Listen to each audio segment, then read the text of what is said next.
En el nombre del Padre, y del Hijo, y del Espíritu Santo. Amén. Dios te salve María, llena eres de gracia, el Señor es contigo.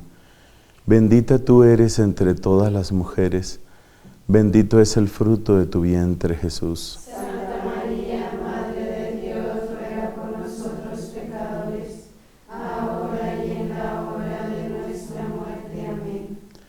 En el nombre del Padre, y del Hijo, y del Espíritu Santo. Amén. A lo largo de este retiro hemos insistido básicamente en dos ideas. No es un retiro especialmente complejo, creo yo. Son solo dos ideas principales. La primera es esta, que hay una fascinación buena. Y que esa fascinación buena, propia de los corazones enamorados de Cristo, es indispensable para vivir con gusto, con provecho, con fruto nuestra vida cristiana. Mucho más nuestra vida consagrada. Esa es la primera idea que ustedes han visto que la hemos repetido, la hemos dicho de una manera o de otra. Hay una fascinación buena. La segunda idea es que esa fascinación buena es propia de los pobres de Yahvé. Y que en ellos, en los pobres de Yahvé, tenemos una imagen de lo que significa la vida consagrada. La fascinación buena es propia de los pobres de Yahvé. ¿Quiénes son los pobres de Yahvé? Pues los que se han decepcionado del mundo, de sus vanidades. Incluso dedicamos una predicación a hacer todo el cuadro de las decepciones y las desilusiones. Los que se han decepcionado de todo ello y se apegan, se aferran a Dios. Esas son las dos ideas, la fascinación y los pobres, eso es todo. Ahí está el retiro entero. Desde esa perspectiva, vamos a cerrar estas reflexiones con una última predicación que lleva por título lo que vemos en el tablero: 8 desafíos para la vida consagrada. Esos 8 desafíos están asociados con las 8 primeras letras del alfabeto. De ese modo, usted tiene un recurso para acordarse. Ya le dije que cuando esté recitando, desde lo hondo a ti grito, Señor, Señor, escucha mi voz, hay que acordarse de este retiro. ¿Por qué hay que acordarse de este retiro? Como seguramente ya se le olvidó, no me he ido, pero ya se le olvidó, entonces le recuerdo. Porque dice en ese hermoso salmo, que es el 130 de la Biblia, 129 de la liturgia de las horas, dice: si llevas cuenta de los delitos, Señor, ¿quién podrá resistir? Indicando de esa manera que la lógica de la transacción no funciona con Dios. No funciona con Dios. Si Dios se pusiera a llevar cuenta estricta, no hay manera. Luego dice el Salmo: pero de ti procede el perdón, y así infundes respeto. O sea que es la grandeza de su amor, de su gracia, de su misericordia, la que puede darnos una esperanza. Lógica de la transacción, perdemos. Lógica de la gratuidad, todo lo ganamos. Bueno, entonces eso era para decirle por qué usted se puede acordar de este retiro con ese salmo. Espero que cuando yo vuelva dentro de otros 20 años, entonces, cuando yo vuelva en otros 20 años, entonces espero que ustedes se acuerden del salmo. Sí, Padre, nos acordamos del salmo. Pero además, importante, los 8 desafíos, que son fáciles de recordar, porque cada desafío está asociado con una de las letras del alfabeto. Son las 8 primeras letras del alfabeto. Ahí están los 8 desafíos. Pero esos 8 desafíos los vamos a enunciar en consonancia con los 2 grandes principios o las 2 ideas centrales del retiro, que han sido la fascinación. Hay una fascinación buena, que hay que pedírsela a Dios. Hay que pedírsela a Dios. No se puede llevar una vida mediocre, nos dice el Papa Francisco en su reciente encíclica, Gaudete et Exsultate. El Espíritu siempre nos está llamando para elevarnos de esa vida mediocre. Entonces necesitamos esa fascinación, la necesitamos para salir de la mediocridad, pero no solo de la mediocridad, para salir del miedo. Uno tiene una cantidad de miedos. ¿Y si fracaso? ¿Y si me enfermo? ¿Y si me dan una de las habitaciones de arriba y me cae un meteorito? Yo que nunca me he ganado una rifa, ¿qué tal me gane la rifa del meteorito? Entonces uno vive con miedos, miedo a fracasar, miedo al pecado, miedo a la división, miedo al demonio, miedo, ay, no se puede. Un corazón fascinado por Cristo, pues dice lo que decía esta Sor Lucía: váyame bien o váyame mal, con Cristo me voy a quedar. Quedarse uno con Cristo, pero tiene que estar uno fascinado.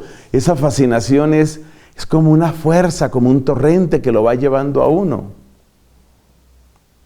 Y la segunda idea, los pobres. Esos son los que han llegado a fascinarse, pero para fascinarse por Dios es necesario, hasta cierto punto, ¿qué? Es necesario desilusionarse, decepcionarse de muchas cosas. Uno se decepciona de la familia, se decepciona de la sociedad, se decepciona de la orden de predicadores. Acuérdese, dentro de las desilusiones dijimos eso. Usted no puede poner demasiada esperanza en la orden dominicana. No, eso no se puede. ¿Que es bonita la orden? Sí, bella, preciosa. Ahora vaya y conozca a los dominicos. Entonces ya ahí viene un poquito una decepción. Luego conozca a las dominicas.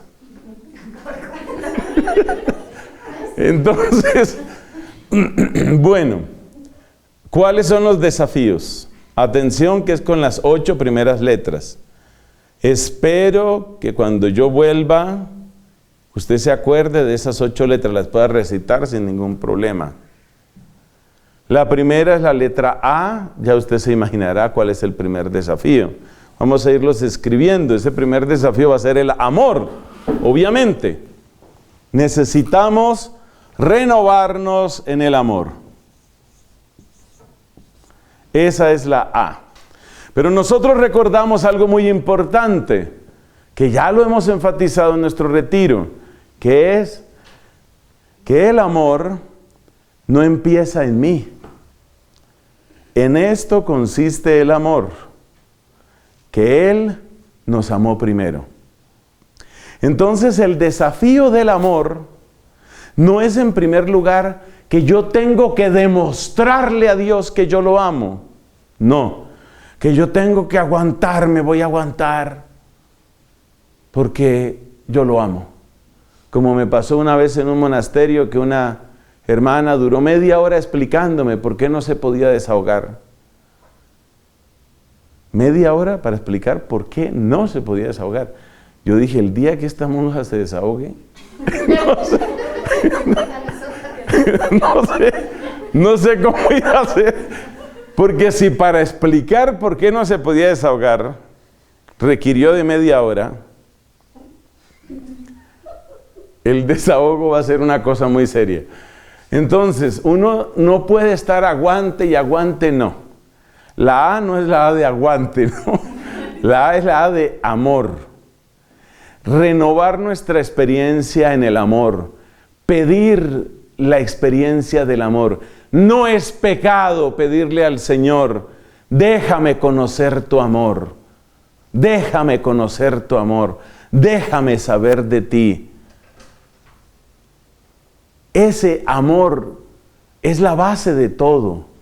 Nosotros no podemos amar por nosotros mismos, no podemos. Necesitamos sabernos amados. Además, no se nos olvide que el gran bálsamo, la gran medicina, es ese amor. En todas nuestras vidas han sucedido cosas dolorosas, a veces terribles. Aquí hemos hablado varias veces de las heridas que uno tiene. Heridas de infancia, heridas de familia, heridas afectivas, emocionales, sociales, en el colegio, en tantas cosas, en la escuela. Entonces necesitamos esa sanación, pedirle al Señor, báñame, úngeme con ese amor. Y luego disponernos también nosotros para amar. Que mis ojos, en primer lugar, tengan el colirio de tu amor para ver a mis hermanos. Bueno, ¿y eso cómo se hace? ¿Cómo hace uno para mirar con amor a los hermanos? Empiece usted por hacerse esta pregunta, por lo menos es la que más me ha servido a mí. Yo la comenté de pasada en otra predicación. Por eso comparto, porque a mí me ha servido.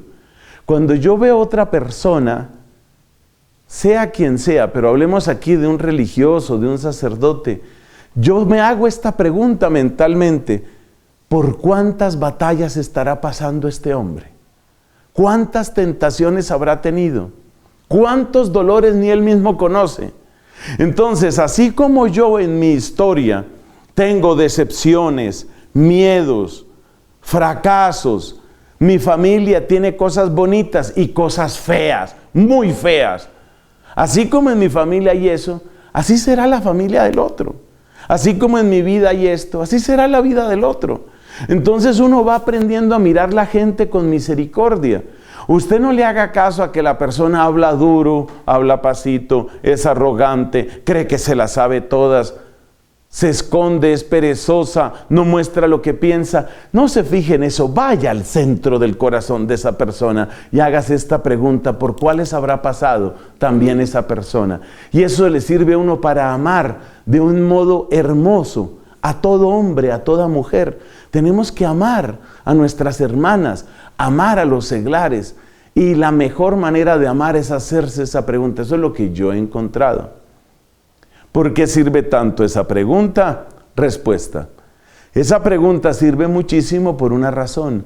Porque seguramente esa es la mirada que Cristo tiene. Seguramente la primera mirada de Cristo para ti es: ¿cuál será tu gran necesidad?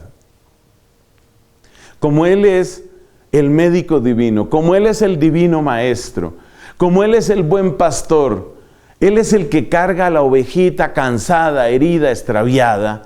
La primera mirada de Jesús para ti es esa: ¿qué será lo que más necesita esta persona? Entonces, cuando nosotros hacemos esa misma pregunta, ya nos estamos poniendo en la óptica del amor, ya nos estamos poniendo en la línea del amor que Cristo le tiene a esa persona. Ya estamos ahí. Eso es muy bello. Entonces, por ahí entra el primer desafío, que ya ustedes se dan cuenta que es doble. ¿Por qué es doble? Pues es doble porque en primer lugar es abrirme al amor de Dios. No hay rincón de tu vida, no hay día de tu historia que Dios no quiera y pueda visitar con su amor. No importa lo que otros quieran hacerte, no importa. Fíjese lo que nos decía el Evangelio del día de ayer. Decía nuestro Señor Jesucristo, bendito sea su santo nombre, decía esto: el Padre es mayor que todos. Nadie puede contra mi Padre. Entonces, no hay rincón de mi vida que Dios no pueda visitar con su amor. No hay nada de mi vida que escandalice a Dios, nada, nada.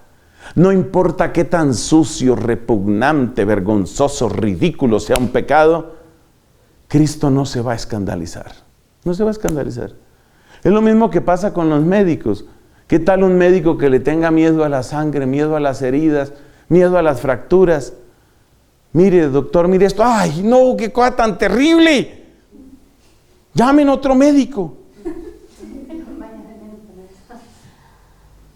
No, ese es el oficio del médico. Jesús no se va a escandalizar de nada. Jesús no va a retroceder frente a nada que me haya sucedido a mí.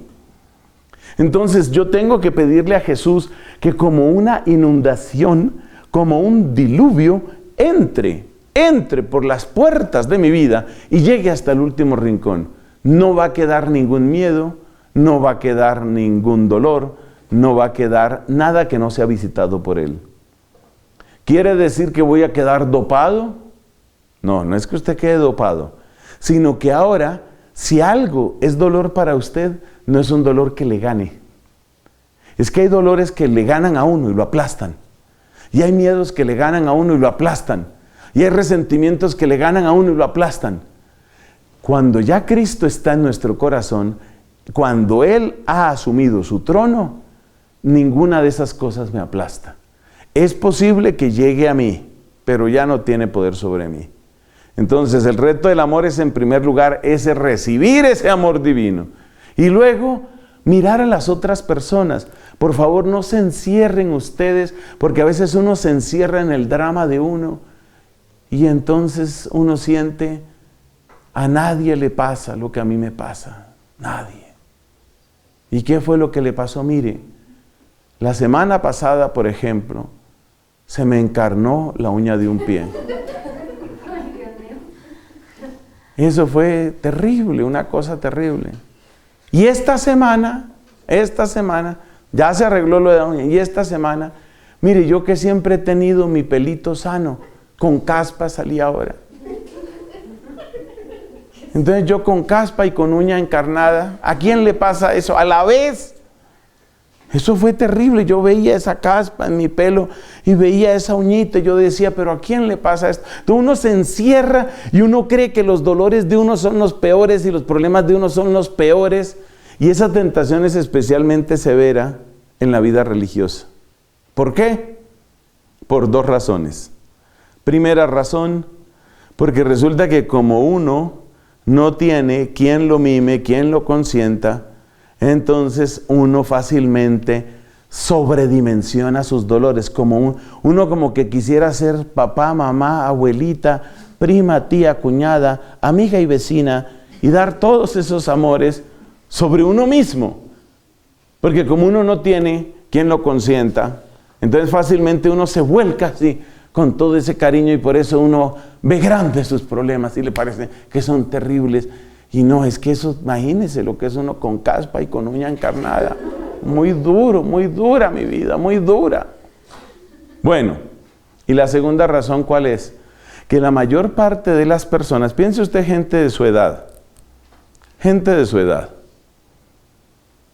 la mayor parte de las personas, por ejemplo mujeres de su edad, se han casado, se piensan casar, muchas ya son mamás, ya son abuelas. Entonces, ¿qué le pasa a una mamá? Que si una mamá tiene uña encarnada o no encarnada, ella no puede estar demasiado pendiente de eso porque tiene que estar volcada sobre qué le pasó al hijo, la hija, el colegio, la salud, la comida, la factura, todo hay que pagar, todo hay que hacer. Entonces, las personas, los seglares, tienen que volcarse en muchos problemas. Entonces no le pueden dar demasiada importancia a eso. Que ahí me salió una caspa, bueno, ya me echaré otro champú, ya veré qué hago, pero esto tiene que funcionar la vida. En cambio, cuando uno no tiene en dónde volcar el amor, porque todos tenemos mucho amor adentro, cuando uno no tiene a dónde volcar el amor, existe el peligro de que entonces uno lo vuelca solo sobre uno mismo. Y entonces viene esa autocontemplación, ese análisis interminable del ombligo.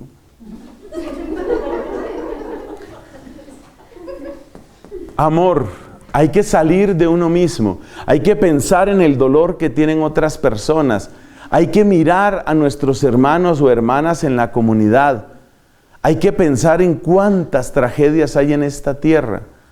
Por eso, yo le oí a dos maestros de la orden de nosotros los dominicos, les he oído esta expresión, que sí es necesario que haya cierto contacto entre los monasterios y las noticias del mundo. Por eso que estamos diciendo. Cuando uno se da cuenta que hay niños cristianos a los que están decapitando, niños, Los están torturando y decapitando, el ejército islámico ese. Entonces uno dice, ¿dónde queda mi uña encarnada ahí? ¿Dónde quedan mis dolores de que a mí me duele esto, me duele lo otro, estoy preocupada por esto, preocupada por lo otro? ¿Dónde queda eso frente a un papá, una mamá que le matan al hijo, como repitiendo la escena del Calvario? Entonces, cuando uno sale de uno mismo en amor, cuando uno sale de uno mismo, uno dice, bendito Dios que algo puedo sufrir yo. Bendito sea Dios, que yo pueda sufrir algo, está bien. Y yo no me centro en mí mismo o en mí misma, sino yo digo, bueno, claro, hay que cuidar la salud en la medida de lo posible, pero yo no me voy a enredar con mis dolores y eso, sino yo tengo que pensar es cómo salgo de mí mismo. Eso es lo propio de la vida monástica. Entonces, lo que pasa con la vida monástica, que es lo que la hace muy difícil, es que los sufrimientos de uno están muy lejos de las soluciones. La persona que trabaja ahí, en ese lugar, por ejemplo, hay una hermana, una religiosa, que ha sido bastante conocida en los medios católicos en internet. Ella se llama la hermana Guadalupe. La hermana Guadalupe ha estado trabajando en Siria, el país ese que lleva como 7 años en guerra. La hermana Guadalupe lleva años y años trabajando ahí, viendo las cosas más horripilantes y tratando con su mano, con su esfuerzo, entregando su juventud y su salud para aliviar un poco la situación de las pobres gentes allá en Siria. Entonces, en el caso de la hermana Guadalupe, su dolor y su esfuerzo y el alivio y la solución están más o menos cerca. En cambio, cuando uno está en un monasterio de clausura, no. El dolor que usted pase es útil para la redención del mundo, pero este dolor que yo estoy padeciendo, esta soledad, no sé, me tiento y no me hallo, ¿a quién le está ayudando? A nadie, esto no sirve para nada. Y ahí sí que es verdad que está el demonio, entre comillas, diciéndole uno aquí en la oreja, está perdiendo su tiempo, su sufrimiento no sirve para nada. Y si uno no tiene sufrimiento, está perdiendo su tiempo igual, usted la está pasando demasiado buena, usted está ahí como en una finca de recreo, su vida no sirve para nada. Entonces, vivir la vida monástica desde esta clave de amor al prójimo es ligeramente o bastante más difícil, porque supone como una unión sobrenatural, pero muy intensa, una asociación muy intensa con Cristo para decirle, todo lo que yo sufra, sea lo que sea, en tu nombre, Señor, para tu gloria, por tu iglesia, por los mártires, por los sacerdotes, por los que están siendo perseguidos. Si uno no hace ese ejercicio, entonces este amor se convierte en una cosa que refluye sobre uno mismo y es una cosa estéril y es una cosa que termina enfermando psicológicamente, emocionalmente. Entonces ese punto, esa A es muy importante. Amor que recibo, amor que doy. La letra B. Un desafío totalmente diferente, pero por supuesto conectado. Aquí vamos a tener la Biblia. Aquí tenemos la Biblia. Por favor, recuérdese con atención que la vida monástica, la vida religiosa entera, nació de la palabra de Dios. Recuerde el relato de la vocación de San Antonio. Fue el impacto del Evangelio lo que lo llevó a él al desierto. Según la vida de San Antonio, escrita por San Atanasio, fueron estas palabras del Evangelio las que lo impactaron. Ve, vende todo lo que tienes, dalo a los pobres, luego ven y sígueme. Y dice San Atanasio, escribiendo de San Antonio, dice, y como si esas palabras hubieran sido pronunciadas únicamente para él, él fue, vendió todo y se dispuso a servir solo a Cristo en la oración y en la penitencia. O sea, fue la palabra de Dios la que hizo que Antonio se volviera un monje. Y luego, ¿cuál fue la vida de todos esos monjes en el desierto? Eso también ya lo hemos dicho. Muchos de ellos no tenían otro oficio que sumergirse cada vez con más frecuencia, con mayor duración y con mayor profundidad en la palabra divina. Muchos de ellos, de varios de ellos se cuenta que llegaron a aprenderse la Biblia entera. Sabían toda la Biblia, la podían recitar de memoria. Entonces, no es consecuente que nosotros, habiendo nacido de esos héroes de la fe, de esos colosos, de la fe, nosotros ahora tengamos un lugar tan secundario para la palabra divina. Es indispensable acercarse más a la palabra. Me gusta mucho que la providencia divina nos permitió que en una de esas reflexiones que se han escuchado, reflexiones grabadas que se han escuchado en el refectorio, la persona que habla ahí, que me imagino que eso es como del estilo del padre Larrañaga, ¿es eso? Sí. La persona que habla ahí, sugiriendo caminos de oración, se dieron cuenta ustedes que dijo, apréndete textos. Porque es que la disculpa de uno siempre es, no, es que a mí no se me facilita entender. O como decía por allá otra hermana, a mí a veces la cabeza me toma el pelo. No sé cómo es que la cabeza le toma el pelo, pero bueno. En todo caso, lo importante que es, ejercite la memoria, eso sí lo puede hacer todo el mundo. Que mi memoria es poca. Decía una hermanita, me acuerdo, en un monasterio de España, así riéndose de ella misma. Decía, yo tengo memoria de pez en pecera. Da la vuelta y ya se le olvidó, ¿no? Entonces, sea mucha o sea poca tu memoria, eso es muy poderoso. Porque lo que tú recuerdas, lo que habita en tu mente, termina por llegar a tu corazón. Entonces, si usted deja que una idea le empiece a dar cuenta, le empiece a dar vueltas en la mente, y le empieza a dar vueltas en la mente, esa idea usted termina creyéndola. Lo que usted repite en su mente termina entrando en su corazón. Entonces, ¿qué tenemos que hacer nosotros? Hay una cosa que se llama programación neurolingüística, que le hacen mucha propaganda, PNL. Yo no recomiendo eso. ¿Por qué razón? Se basa en este principio, lo que estamos diciendo aquí. Lo que tú repites termina marcando tu presente, tu futuro, tu vida. Pero el problema de la programación neurolingüística es que quiere que tú repitas como ciertas consignas supuestamente de superación personal o ideas tuyas. Y no, la grandeza de la memoria no está en que tú te repitas a ti misma. La grandeza está en que tú tomes la palabra del Señor. Entonces, ir haciendo ese ejercicio, el ejercicio de aprenderse pasajes, aprenderse salmos, sobre todo trozos de salmos, eso es bendito. Tenemos que acercarnos más a la Biblia, mucho, mucho más a la Biblia. Cada vez hay mejores ediciones de la Biblia. Mis dos Biblias favoritas en este momento son la de Jerusalén, sigue siendo, tiene muy buenas notas. Lea las introducciones. No se limite a leer el texto y a quedarse solo con la traducción. Mire la introducción. Las introducciones son buenas, son extensas, son buenas. ¿Qué significaban los profetas? Por ejemplo, en la Biblia de Jerusalén hay una muy buena introducción a los libros de los profetas. Léalo despacio, entiéndalo, asimílelo. Precisamente lo grandioso de la vida monástica es que usted tiene la vida entera para eso. Entonces, si usted se demora un mes estudiando la introducción de la Biblia de Jerusalén a los libros proféticos y vuelve y lo lee y relaciona esto con esto y mira las citas bíblicas que aparecen ahí, hombre, eso hace que usted sienta la Biblia como su casa. Esa sí que ha sido una obsesión mía de toda la vida religiosa. Yo creo que las hermanas que me conocen aquí hace más tiempo pueden darse cuenta que yo no hago sino repetir Biblia, Santa Catalina y Santo Tomás. En esas me la paso. Entonces, tome usted una introducción de esas buenas, son introducciones buenas, y ya aprendió algo. Ya cuando se vuelve a leer eso en la misa, usted ya ahí se ubica. La vida consagrada, especialmente la vida monástica, no puede reducirse a un cúmulo de devociones y actos de piedad. Bendita la piedad, claro que sí es necesaria. Benditas devociones, perfecto.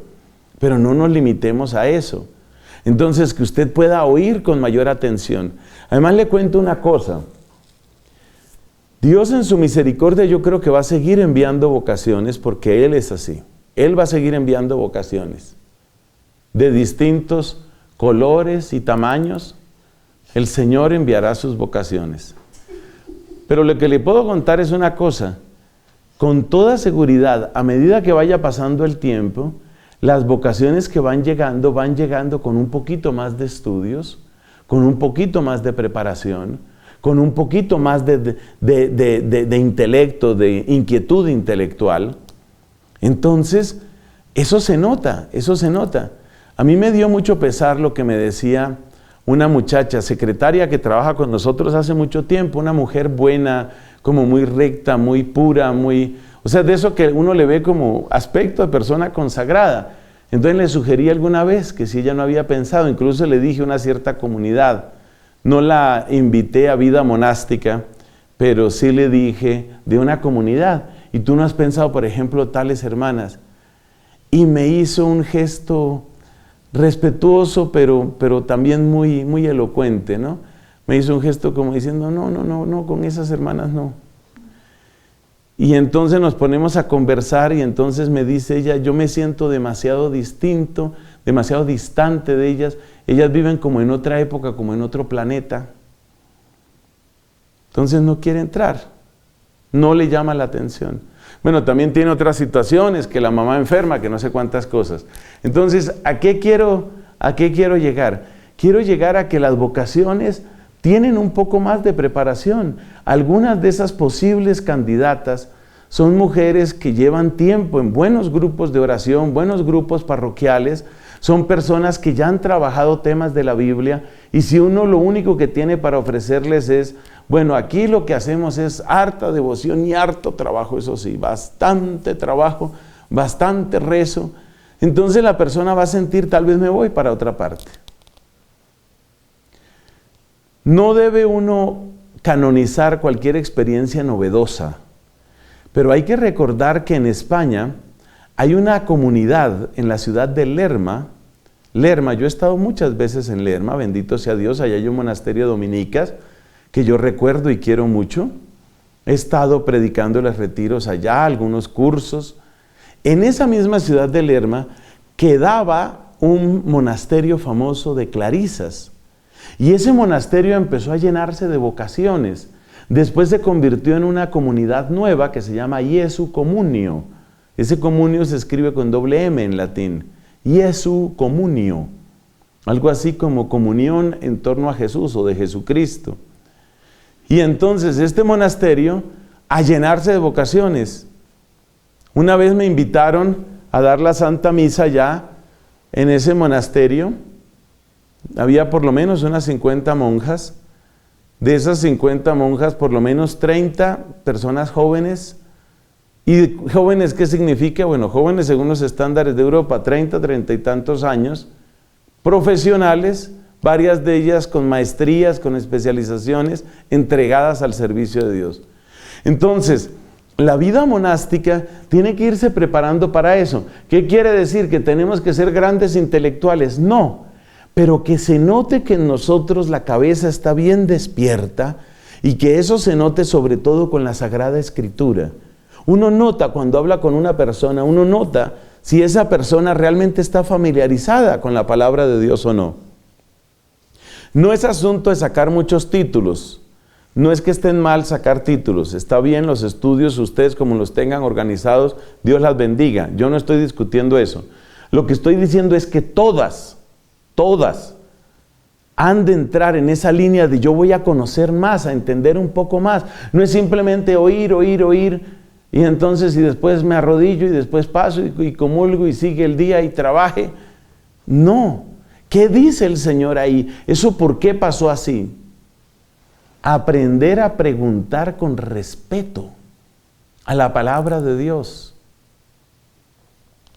El texto del oficio de lecturas de hoy, ¿ustedes ya rezaron oficio de lecturas hoy?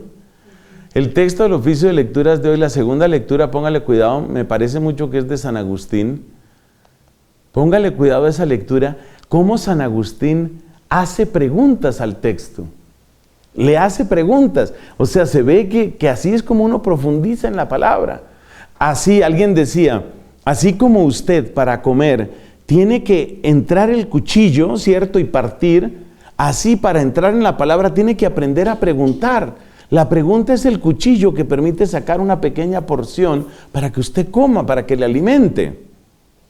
Entonces necesitamos mejorar mucho en la Biblia. por las nuevas vocaciones, por nuestra salud espiritual, por la solidez de la espiritualidad. Yo conozco y quiero mucho este monasterio hace mucho tiempo y creo que Dios lo ha librado de muchas cosas, pero otros monasterios no han tenido tanta suerte. Otros monasterios en otros países, sobre todo, por falta de Biblia empiezan a caer en una cantidad de prácticas de yoga, de meditación, de no sé cuántas barbaridades de esas. Y se les va metiendo y no le ven ningún problema. Vamos a hacer la meditación, vamos a respirar profundo, poner la mente en blanco, no se duerma, mente en blanco, mente más blanca, por favor. Entonces, ¿por qué pasa eso? Falta de espiritualidad bíblica. Bueno, esa es la letra B. La letra C. Otro desafío, distinto, importante, es el desafío de ser comunidad. No se nos olvide que estamos viviendo en tiempos muy individualistas. Y no se nos olvide que esta es la época en que cada uno tiene su correo electrónico, tiene su conexión a internet, tiene su celular. Y ya hemos dicho cuál es el atractivo que trae el celular. Para los que somos religiosos, el atractivo del celular, ¿cuál es? Que en el celular yo escojo con quién me comunico, de qué temas hablo. Entonces en el celular el rey soy yo. Hay que tener mucho cuidado con el tema de los celulares, como hay que tener cuidado con todo otro tipo de comunicación. Realmente el tema del celular, si usted lo piensa, es algo así como si se hubiera puesto un torno. ¿Se acuerdan los tornos que se utilizaban, ¿no? Para pasar las cosas en los locutorios? Queda un torno aquí, ¿no? Eso es. Bueno, pues le cuento entonces, ¿qué es un celular? Es como haber puesto un torno en cada habitación. Cada una entonces tiene su propia comunicación. Bueno, eso puede ser, puede servir, puede no servir, puede que sí, puede que no. Yo no voy a resolver ese problema aquí, porque después me dirán, usted alborota el avispero y se va. Yo lo que sí les quiero decir es esto. Tengan cuidado con esta palabra, porque esta palabra se pierde fácilmente. Es muy cómodo, yo se lo digo porque yo también tengo celular y tengo amigos y amigas a través de internet y uno se da cuenta de eso. Entonces, la única manera como eso se puede solucionar para que los nuevos medios de comunicación no dañen la comunidad, ¿cuál es? Tiene que haber acuerdos respetados por todos. Eso es lo que están haciendo. El país donde yo primero vi esto fue Canadá. Un país que ha sido vanguardia en las comunicaciones en muchos sentidos. Entonces, ¿qué pasó? Que muy rápidamente las familias en Canadá se dieron cuenta que todo momento se estaba perdiendo, todo momento de encuentro, porque cada uno seguía metido ahí en su celular, en su chat. Entonces llegaron a acuerdos en las familias, muchas familias en Canadá. Por ejemplo, cuando nos encontramos para cenar o cuando nos encontramos para ver la televisión o cuando nos encontramos para compartir, decían estas familias, no hay uso de celular. ¿Qué quiere decir eso? Quiere decir que yo tengo derecho a tenerte presente y tú tienes derecho de sentirme presente. Porque si yo estoy contigo, pero tengo el celular aquí con un mensaje, con no sé qué, en el fondo lo que estoy diciendo es, no estoy presente para ti. En el fondo sigo pendientes de lo mío. Entonces, yo le pido a Dios, esa es una decisión y es un camino que tendrá que hacer toda comunidad. Yo le pido a Dios que les ilumine cómo han de ser estas cosas, cómo deben hacerse. ¿Por qué? Porque resulta que se pierde fácilmente el sentido de comunidad, muy fácilmente. Este sentido de comunidad está relacionado con este sentido de amor. Es aprender a interesarnos por la otra persona. ¿Por qué estamos juntos? Para caminar juntos. ¿Hacia dónde? Hacia Cristo. Entonces, quiere decir que mi interés por la otra persona es lo que San Agustín llamaba amor espiritual y no carnal. El amor carnal, ¿en qué consiste? en el gusto que yo encuentro, en el provecho o placer que yo encuentro de tratar a otra persona. Carne no significa necesariamente sexo, aunque puede que se llegue hasta allá. Carne no significa necesariamente sexo. Entonces, amor carnal, ¿qué es? Amor que está basado en el gusto, en el provecho, incluso en el placer que se encuentra de estar con la otra persona. Y dice San Agustín que el amor de ustedes no sea carnal, sino espiritual. Y entonces el amor espiritual, ¿cómo es? Es según el Espíritu de Jesucristo. Vale decir, amor espiritual significa el amor que tiene como base mi preocupación por el camino de la otra persona. ¿Qué puedo yo hacer? ¿Cómo está esa persona? ¿En qué puedo apoyar para que esa persona crezca? Por supuesto, eso no significa que mi única manera de amar a la otra persona es cuando quieras te doy unos consejos. No, no se trata de que todos nos volvamos aquí directores espirituales no solicitados. No, pero ese es solo tener una actitud de disposición de cómo puedo yo ayudar para que el camino de mi hermano, para que el camino de mi hermana sea un poco más ligero.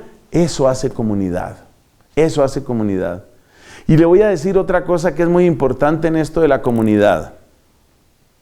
Apoyar las iniciativas que nos construyen. Yo he visto el dolor. A mí mismo me ha tocado ser superior. Yo fui prior en el convento de Chiquinquirá. Bueno, he tenido ocasiones de servir como superior. En Villavicencio también fue superior. Ahora me han pedido en la iglesia que ayude como superior de una comunidad religiosa que se está reformando, se llaman los misioneros de Cristo Maestro, entonces me han encargado que sea superior de esa comunidad. Todas esas cosas me han tocado a mí.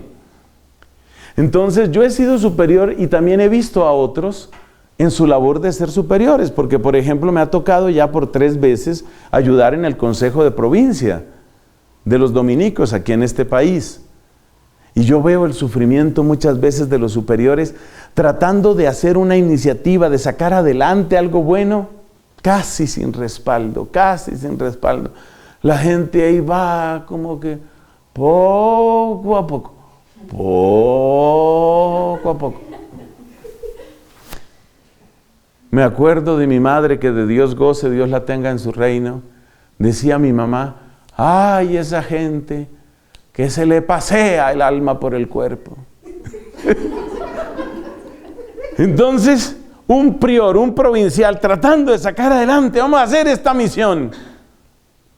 Bueno.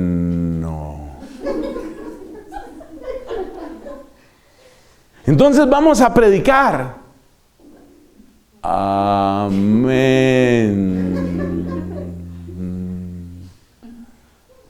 Unas respuestas lentas. Entonces, comunidad es eso. Vamos a apoyar esto. Uno tiene que, otra vez lo mismo, salir de uno mismo y decir, hombre, sí, esto es bueno, vamos a apoyarlo. Vamos a apoyar esto. Y el principio natural de unidad son nuestros superiores. Ese es el principio natural de unidad. Ahora, no todas las ideas buenas se le ocurren al superior. Bueno, entonces habrá que compartir, habrá que conversar. La mayor parte de los superiores hoy en día son personas relativamente accesibles. Entonces habla, comunica, pero es necesario apoyar, si no, no encontramos el bien común. No encontramos. Y no se le olvide que hay personas que a todo problema le buscan una solución, pero también hay gente que a toda solución le busca un problema.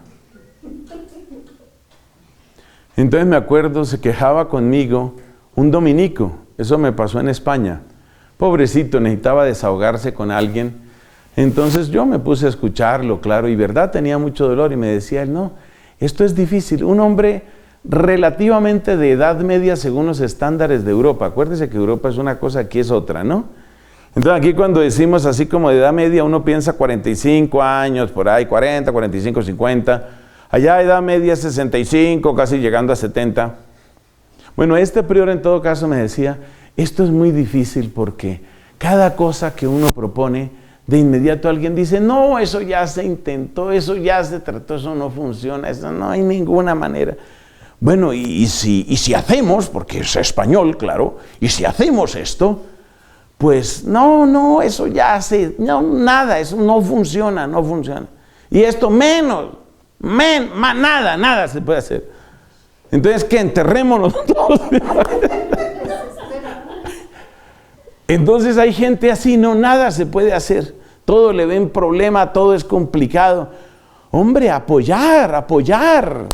Usted puede dar de sí misma, usted puede salir de sí misma y decir, vamos a apoyar. Bueno, vamos a hacer un programa de estudio, vamos a hacer un programa de lección divina.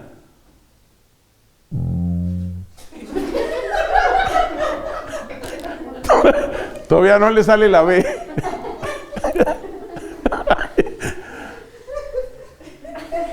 Comunidad, hay que apoyar, hay que apoyar. Un apoyo muy importante en comunidad es darnos cuenta de que todos tenemos responsabilidad en la formación. No se le olvide eso, porque a veces uno cree que la formación es únicamente la maestra. No, señor. Esas niñas que llegan ahora, esas son unas criaturas, ay Dios mío. Y uno las ve ahí calladitas, pero tienen un radar, están así mirando todo el día.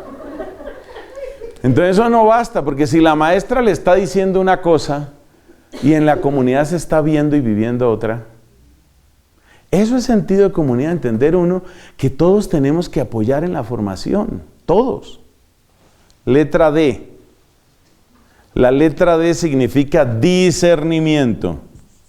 Una palabra que le encanta al Papa Francisco como buen jesuita, discernimiento. Discernimiento es una palabra que también quería mucho nuestra estimada doctora de Siena, solo que ella utilizaba una palabra diferente. Usted sabe que las palabras van y vienen, ¿no? La palabra, si usted busca en los escritos de Santa Catalina, discernimiento prácticamente no aparece, pero aparece otra palabra que es discreción. Y según explican los estudiosos de Santa Catalina, ella utiliza discreción en el sentido exactamente de discernimiento. Piense usted lo que es una persona discreta. ¿A qué llamamos, para que usted vea que la palabra que utiliza Santa Catalina tiene sentido? ¿Qué es una persona discreta? Es una persona que sabe distinguir qué es lo que se comunica, lo que no se comunica, cómo se comunica. Esa es una persona discreta. Llegar a la edad de la discreción es la capacidad de distinguir. Bueno, no nos detengamos más en eso. Entonces, discernimiento. Discernimiento hay que aplicarlo en muchas cosas. Yo le voy a dar solamente 3 ejemplos prácticos, porque esta charla usted ya se da cuenta que es eminentemente práctica. 3 ejemplos prácticos. Llegan muchos, o un número en todo caso, de sacerdotes, a veces religiosos, a veces religiosas, que dirigen la palabra a la comunidad. Ahí se necesita discernimiento. Hace poco, precisamente por chat, me comenta un amigo que vive en Bolivia. Él es trabajador, es un hombre, yo lo quiero mucho. Él es líder de la renovación carismática, especialmente en la ciudad de La Paz, allá en Bolivia. Un hombre realmente comprometido, interesante, conozco su familia, la quiero mucho. Este hombre trabaja en una universidad católica y han invitado a esa universidad católica a dar unas charlas supuestamente de formación para los profesores a unos ciertos personajes, cuyo nombre prefiero omitir, varios conferencistas, de esos que no creen en la resurrección de Cristo, de esos que no creen en la Biblia, que no creen en una cantidad de cosas. Entonces es muy importante tener un gran discernimiento en ese sentido. No toda persona que se pare en un altar y celebre misa, no toda persona que agarre un micrófono, no toda persona que mande materiales por internet es necesariamente de fiar. Ahí hay que tener discernimiento. Ustedes no se dejen confundir por eso, porque de todo llega. Que pasó un sacerdote, pasó por aquí y entonces, bueno, voy a aprovechar, me confieso con el sacerdote. Resulta que es uno de esos sacerdotes que nada es pecado, que esos existen. Nada es pecado, nada le ve problema. Pero yo me acuso de eso. No se acuse de eso, no tiene ninguna necesidad. Mejor dicho, nunca más se vuelva a acusar de eso. Mejor dicho, perdió el tiempo. Acúsese de haberse acusado de eso. porque usted no tenía que haberse acusado. Mejor dicho, la única culpa que usted tiene es haberse creído culpable. Y le confunden la cabeza. Le confunden la cabeza. Entonces uno tiene que tener discernimiento. Eso uno no puede confesarse con cualquiera, ni oír a cualquiera, ni porque es sacerdote, ni porque tiene muchos títulos, porque a veces los que más títulos tienen son los que más confunden. Sobre todo con estos temas sobrenaturales, de que los milagros, los ángeles, la resurrección, todas esas cosas, a veces los demás títulos son los que más confunden. Entonces hay que tener muy buen olfato en ese sentido y uno no se deja fácilmente. Segundo, hay que tener muy buen discernimiento en asuntos de espiritualidad. Hay que tener un gran discernimiento en esto, porque en esto hay muchos extremos. Acuérdese que hay personas que dicen que el demonio no existe, pero hay otras personas que ven acción del demonio absolutamente en todo. Todo tiene que ver con el demonio. Había en Bogotá hace unos años un predicador protestante que todo lo resolvía con el demonio. Todo tenía explicación en el demonio. Lo que les voy a decir, ustedes van a creer que es un chiste, pero no es chiste, aunque les dé risa. Por allá en un programa de radio en vivo, un señor o señora, no me acuerdo, se quejaba de su sobrepeso. Una persona gorda. No me miren así. En todo caso, este señor o señora, vamos a suponer que era un señor, se quejaba de ese problema. Solución del protestante este. Lo que sucede es que usted está poseído del demonio del arroz. Entonces hay que sacarle el demonio del arroz. Y empieza a gritar. empieza a gritar para sacarle el demonio del arroz. Y comenta mi papá, que fue el que oyó ese programa de radio. Comenta mi papá, bueno, y si no sacó el demonio, por lo menos lo dejó aturdido.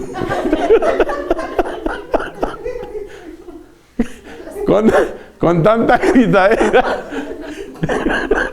Sí, si no lo sacó, lo aturdió. Entonces hay que tener mucho discernimiento en eso, porque hay gente que se obsesiona con esos temas. Se obsesionan y entonces todo es sobrenatural, o se obsesionan y entonces nada es sobrenatural. No. Casi siempre lo más sano es seguir lo que nos dice la iglesia. Lo que nos dice la iglesia, ¿qué es? Mire, el exorcista más conocido de nuestro tiempo, por supuesto con la aprobación no de uno, sino de varios papas, es el sacerdote Gabriel Amort. El sacerdote Gabriel Amort, que ha escrito, ya murió hace unos meses, ha escrito varias obras sobre eso. Él dice, mire, para que usted se haga una idea, al padre Gabriel Amort le llevaban supuestos posesos del mundo entero, no estoy exagerando. Le llegaba gente de Brasil, de las Antillas, de Canadá, de Australia. Gente de todas partes llegaba ya a Roma, porque por el ministerio que tenía él como exorcista. Quiere decir que ya el nivel de casos que le llegaba a él era gravísimo. Y en ese nivel gravísimo, oiga esta frase de Gabriel Amort, de 1000 supuestos casos, si acaso uno es verdadera posesión. O sea que no es tanto como a veces se cree, es que hay personas que se obsesionan con ese tema. Entonces no, uno tiene que pensar muchas veces esto tiene otras causas psicológicas, emocionales. ¿Qué es lo que yo recomiendo en esos casos? Lo que yo recomiendo es que la persona diga más bien esto ante los malestares que tiene o esto. Bueno, yo voy a recibir ayuda médica, psicológica, si acaso la necesito. Y voy a tener este criterio. Si sigue en mí un sufrimiento, yo voy a entregar con alegría ese sufrimiento al Señor, por lo que se esté necesitando. No lo voy a entregar con un corazón lastimero, como diciendo, aquí yo padeciendo. ¿Y qué es lo que padece? Yo padezco un osito.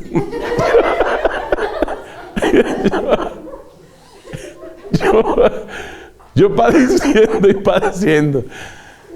Acuérdese que ahí es donde uno se encierra en uno mismo.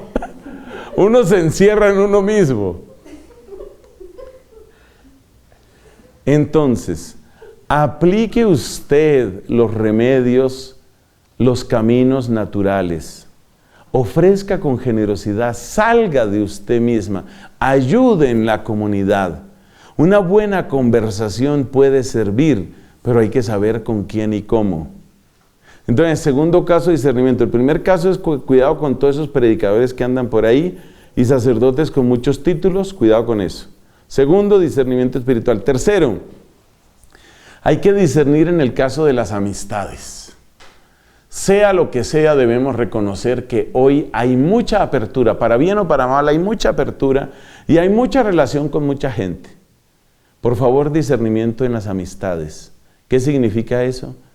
Uno tiene que preguntarse, ¿cuál es el bien que hay aquí?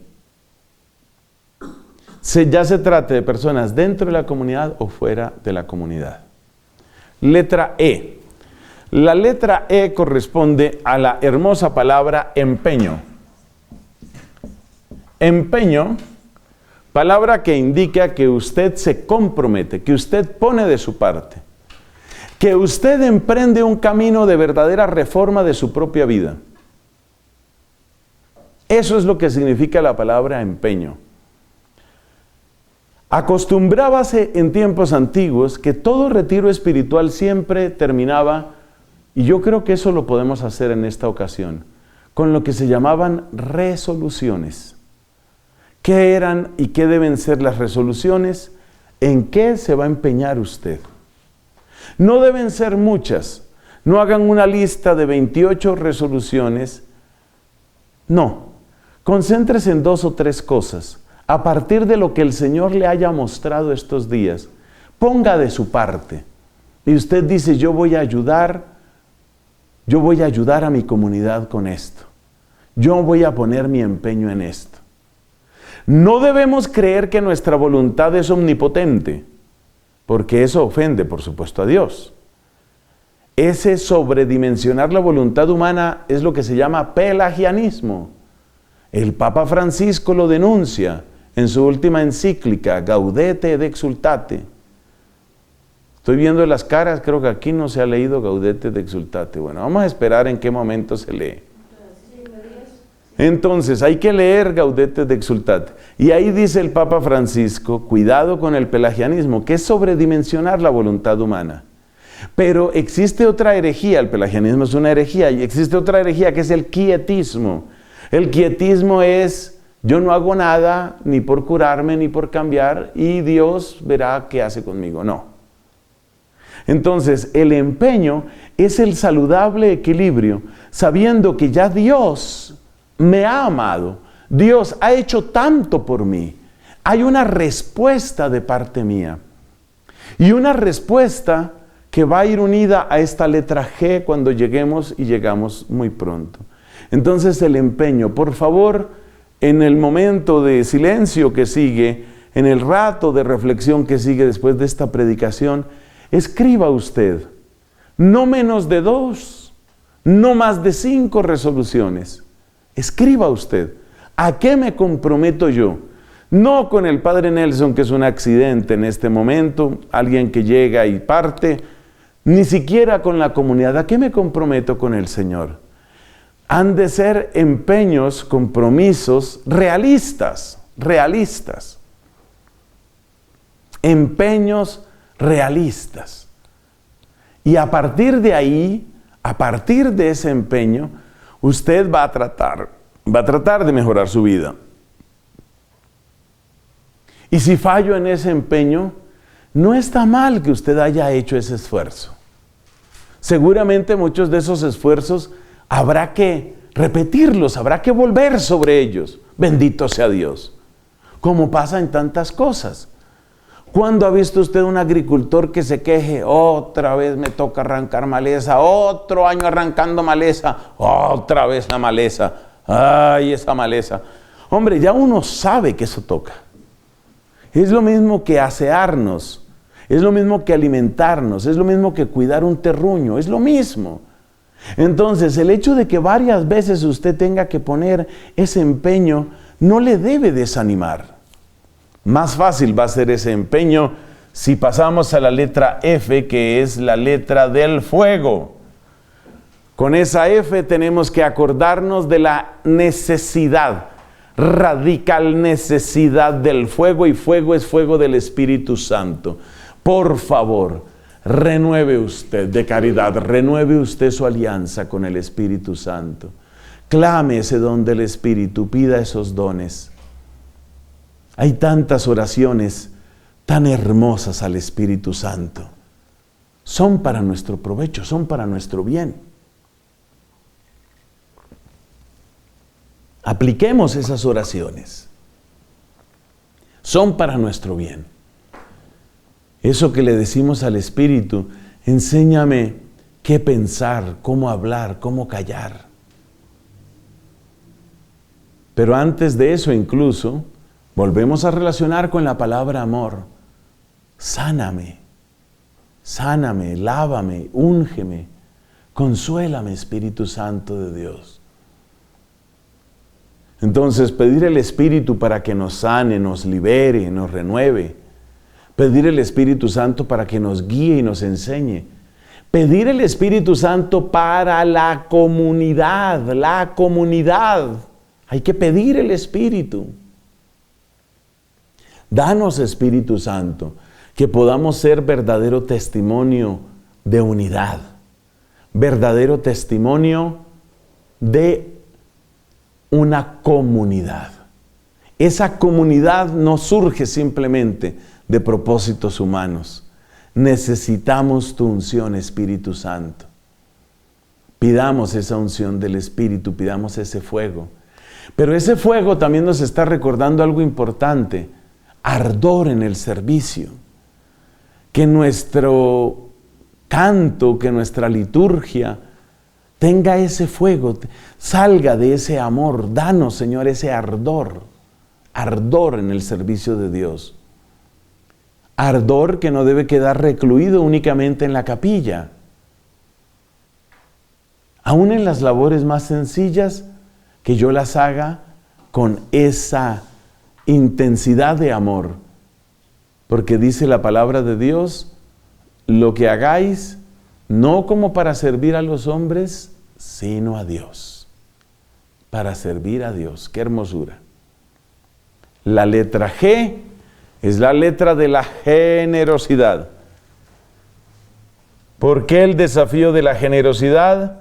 Por lo que decíamos, acuérdese que esta charla es resumen de otras cosas, por lo que decíamos en otra de las predicaciones. Usted no puede esperarse a que empiecen los demás. Generosidad, ¿qué significa? Lo que tantas veces nos ha dicho el Papa Francisco: da el primer paso tú. Él utiliza esa palabra que parece que es común en la zona de Buenos Aires: primerear. Toma la iniciativa, llega tú primero, obra tú primero. No estés esperando a que los demás. Entonces, por ejemplo, en lo que decíamos de los medios de comunicación, no espere a que salga un decreto de la Congregación para la Vida Religiosa y los institutos, ¿cómo es? De vida apostólica, o el nombre completo, que eso es un nombre largo. No hay que esperar a que el Vaticano diga: ¿cuántos minutos es que puedo utilizar el celular al día? Porque ya dijimos en otra predicación, cuando usted está llevando cuentas, por algo está llevando sus cuentas. No se le olvide ese señor que decía: ¿cuántas veces le tengo que agarrar la mano a esa señora? O sea, a mi esposa. Cuando uno está llevando cuentas, para lo bueno o para lo malo, algo hay ahí, algo hay ahí. El que quiere aumentar el número de veces, el que quiere disminuir el número de veces y lleva cuentas del número de veces, por algo lleva cuentas. Entonces no espere usted a que salga un decreto del Vaticano. ¿Cuántas palabras puedo decir en silencio profundo antes de caer en pecado profundo? ¿Cuántas palabras puedo decir? Solo puede decir 8 palabras. ¿8? Voy a pensarlas bien. Entonces, dése cuenta que esto es generosidad. No voy a esperar a que llegue un mandato, no voy a esperar a que llegue una ley, no voy a esperar a que llegue un regaño, no voy a esperar a que llegue una corrección. tomo iniciativa. Yo sé que este es un bien para la comunidad. Yo sé que esto es algo bueno para la iglesia. Doy ese paso. Eso es generosidad. Generosidad también significa, vuelvo al texto de 1 Corintios, no medirse tanto en tantas cosas. Uno se mide demasiado. No te midas tanto. Haz el ejercicio de amar sin medida. De vez en cuando dile eso al Señor. Hoy quiero amarte sin medida, Señor. Eso es generosidad. Eso es bello. Y bueno, la letra H nos recuerda la importancia de algo que hemos tratado de practicar en este retiro. Por favor, un poquito de humor también. Un poquito de buen humor es necesario. Eso alivia la vida comunitaria. No todo puede ser rigor. Mire, había un monasterio donde un cierto monje solo hablaba de la muerte. Entonces se acerca a otro, le ponía algún tema de conversación, pero este rápidamente llevaba el tema a la muerte. Un día tendremos que morir. Y esa era su frase preferida. Un día tendremos que morir. ¿Verdadero o falso? Claro que verdadero. Es verdad que hay gente que dura, la llaman bombril. Porque eso no se acaba, no hay manera que se acabe. Hay gente que dura. Y va uno y vuelve a los 20 años y ahí están.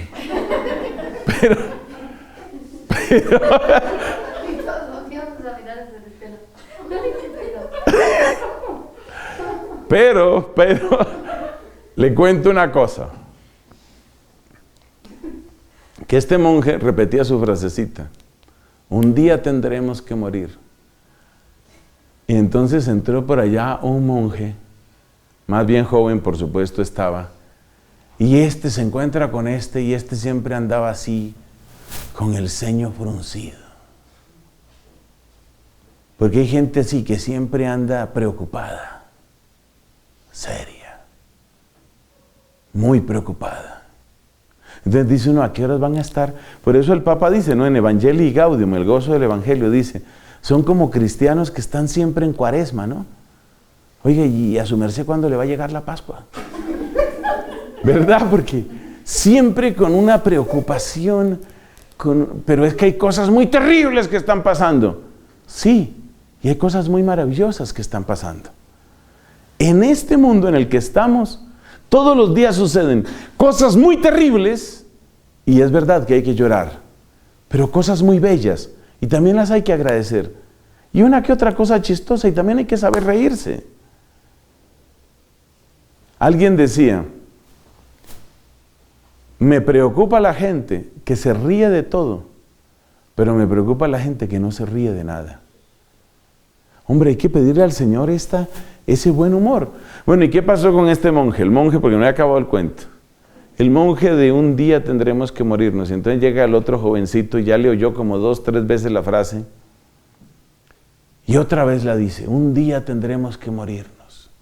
Y le dice el monje jovencito, pero los otros días no. Sí.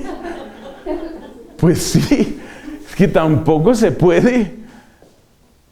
Tampoco se puede. Mira, hay una anécdota de los padres del desierto que tenían la fama de ser muy estrictos, ¿no? Entonces resulta que un cierto monje fue a visitar por allá otro monasterio que tenía fama de ser un monasterio de mucha santidad. Y cuando llegó, encontró a los monjes del monasterio ese que estaba visitando, los encontró en recreación. Y se reían y compartían, y bueno, seguro había por ahí algún chiste. Quizás se burlaban el uno del otro, no sé, eso a veces pasa, ¿no? Que ahí en los grupos la gente se burla. Así como aquí ya usted se burló de la otra y así, ¿no? Entonces resulta que... Y este que era de esos que siempre están así como muy preocupados, esto es serio, una cosa muy seria. Y llega y se encuentra a los otros ahí en ese descanso, en ese relax. en esa recreación. Entonces llama al prior, que no se llamaba prior sino abad, acuérdese, llama al abad y le dice, bueno, ¿y esto qué es? Me dicen que este es un monasterio de mucha santidad y llego y los encuentro echando chistes y divirtiéndose y pasando bien. ¿Y cómo así? Y la espiritualidad y Cristo crucificado y no sé qué más. Y el otro le oyó pues toda su denuncia al visitante. Y le dijo, mire, nosotros aquí para defendernos de los animales utilizamos arcos y flechas. Es lo que estamos utilizando para defendernos. ¿Usted sabe utilizar? Sí, yo sé. Era común en esa época, ¿no? Yo sé utilizarlos. Tome ese arco, por favor. Apunte por la ventana a lo lejos. Tiémplelo. Lo templó. Tiémplelo más. Hizo más fuerza, lo templó más. Tiémplelo más. Ya parecía que se iba a reventar. Y todavía le dice, tiémplelo más. Y le dice, no, si tiemplo más, se daña el arco. Y dijo él, así es también el corazón humano. Así es también el corazón humano. Entonces se necesita el descanso. También se necesita la recreación, también se necesita la risa. No se puede tiémplelo más, no se puede todo el tiempo tiémplelo más. Yo sé que hay gente que es muy templada, pero no es simplemente tiémplelo más. Y es muy importante que cada uno de nosotros entienda esto. Porque le digo una cosa, la primera persona que tiene que darse permiso de reír es usted. Hay gente que no se da permiso de reír. No se dan permiso de reír. ¿Qué pasa? Que cuando una persona no se da permiso de reír, luego le duele el diafragma. Estar aguantando la risa.